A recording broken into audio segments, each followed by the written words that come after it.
মই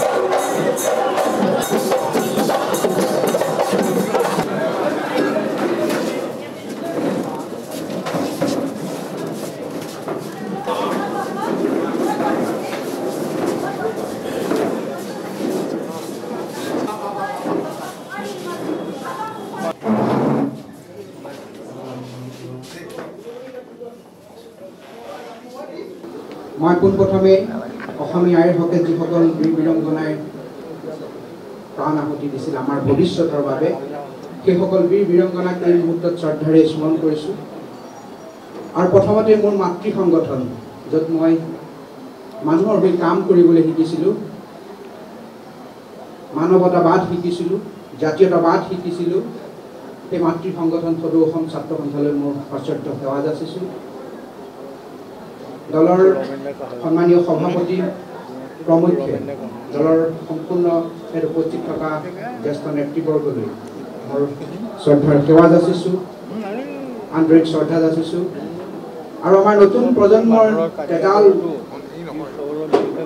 এই যুঁজাৰু ঘোঁৰাসকললৈ মোৰ অভিনন্দন আৰু শুভেচ্ছা জ্ঞাপন কৰিছোঁ। সাংবাদিক বন্ধুসকল, মই জয়াই অসমটো এৰিব নোৱাৰিলোঁ, কাৰণ জয়াই অসম মোৰ হৃদয়ত আছিলে, মুখত নাছিলে। সদৌ অসম জয়া ছাত্ৰ সন্থাত জয়াই অসম আছিলে। আৰু আপোনালোকে যদি অতি বিশ্লেষণ কৰে ভালদৰে, তে মাতৃক প্ৰতিনিধিত্ব কৰি থকা অসমৰ এটাই দল হৈছে ৰাজনৈতিক দল, সেইটো হৈছে অসম গণ পৰিষদ। সেই অসম গণ পৰিষদত সেইকাৰণে আজি যোগদান কৰিছোঁ। দলৰ সভাপতি অতুল বৰাদেৱে আগ্ৰহ প্ৰকাশ কৰিছিলোঁ এই দলত যোগদান কৰাৰ কাৰণে। তেখেতে কৈছিলে যে মণি, অসমক ভাল পোৱা ল'ৰাবিলাক আমাক লাগে, নিজৰ অঞ্চলটোৰ হৈ কিবা কাম কৰিবলৈ মন থকা ল'ৰাবিলাকক আমাক লাগে। মাত্ৰ দুদিন কাম কৰিলোঁ, আজি 2800 যুৱক যুৱতী একেলগে আহিছে। মই দলৰ শীৰ্ষস্থানীয় জিলা পৰ্যায়ৰ নেতাসকলকে মাতি শেষ কৰিব পৰা নাই। বিভিন্ন সামাজিক কাম কাজত তেখেতসকলক পাই থাকোঁ যদিও, কিন্তু মাত্ৰ দুদিনৰ ভিতৰত আমাৰ লগত যোগদান কৰিলে ৰাতুল দত্ত, অভিজিৎ দাস, আমাৰ যুৱ কংগ্ৰেছৰ পৰা অহা বন্ধুসকল, মুন্না শৰ্মাকে প্ৰমুখ কৰি আমাৰ ৰিদীপ শৰ্মা, সকলোকে আন্তৰিক ধন্যবাদ জনাইছোঁ। আৰু যে ৰাজনীতিত যোগদান কৰিছোঁ, এই কথাটো জানো যে এখন অতি বিতৰ্কৰ মঞ্চ, কিন্তু বিতৰ্কৰ ঊৰ্ধত আমি যিবিলাক কাম কৰিম, এই দলটোৰ যেনেধৰণে আমাক দায়িত্ব দিয়ে, বিতৰ্কৰ ঊৰ্ধত থাকি মাতৃৰ হকে কাম কৰিবলৈ ওলাই আহিছোঁ। অসম মাতৃৰ চকুলো মুচিবলৈ ওলাই আহিছোঁ। কোনো সস্তীয়া কথা দেখি পেলাই অহা নাই, সস্তীয়া আৰু খন্তেকীয়া কথা দেখিবলৈ অহা নাই।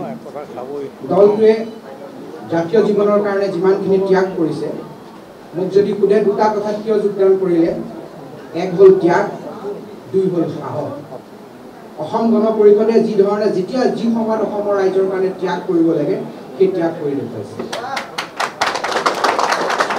কেৱল সময়ত মই ৰাজপথত আন্দোলন কৰিছিলোঁ, আৰু অসম গণ পৰিষদে অসমত দিল্লীত ৰাজপথত আন্দোলন কৰিছে।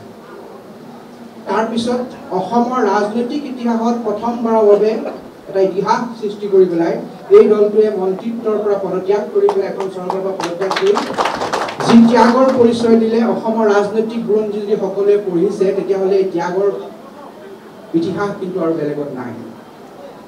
আৰু দ্বিতীয়টো হৈছে সাহস। মোৰ দৰে হাজাৰ হাজাৰ লাখ লাখ নিবনুৱাৰ চকুলো মুচিবৰ কাৰণে, অসম মাতৃক সমগ্ৰ ভাৰতবৰ্ষৰ লগত একেলগে আগবঢ়াই লৈ যাবৰ কাৰণে এই দলটোৱে যিটো শেহতীয়াকৈ সাহসৰ পৰিচয় দিলে, সেই সাহসৰ কাৰণে এই দলটোক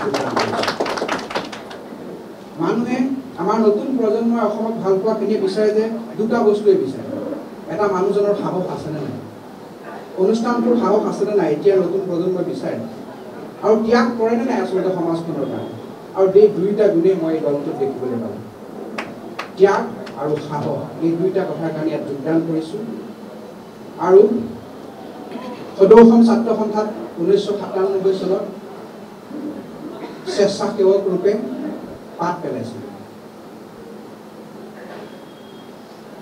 কাৰ্যালয় ঝাৰু দিছিল মানুহৰ খোৱা পাত পেলাইছিল আৰু তাক একে জীৱনৰ আটাইতকৈ পবিত্ৰ কৰ্ম বুলি ভাবিছিলোঁ শ্ৰেষ্ঠ কৰ্ম বুলি ভাবিছিলোঁ আৰু সেই সেৱা লৈ পেলাই আহি কলিয়াবৰত হওক নগাঁৱত হওক বিশ্ববিদ্যালয়ত হওক অসমত হওক ৰাইজৰ হৈ সেৱা কৰিছিল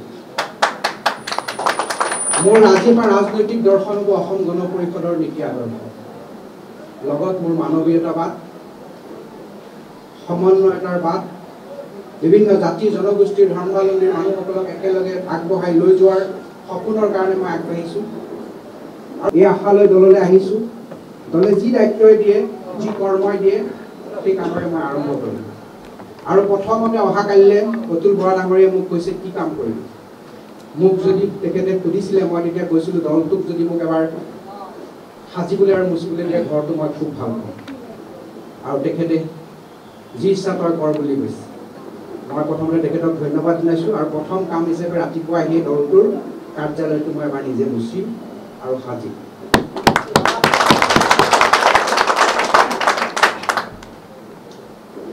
আৰু বহু দীঘলীয়া কথা নকওঁ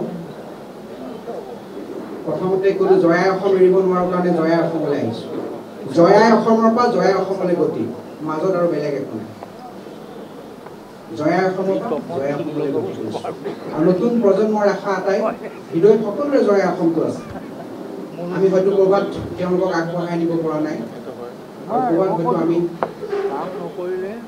তেওঁলোকক লৈ আগবাঢ়িব পৰা নাই তেওঁলোকে পিছ পৰি ৰৈছোঁ এতিয়া আৰু পিছ পৰি ৰ'বলগীয়া নাথাকে অন্ততঃ আমাৰ ক্ষেত্ৰখনত হাজাৰজন ৰণুৱা যুঁজাৰু আহিছে আৰু এওঁলোকে আৰু লাখ লাখজন হাজাৰ ৰণুৱা অসমৰ কাৰণে প্ৰস্তুত কৰিব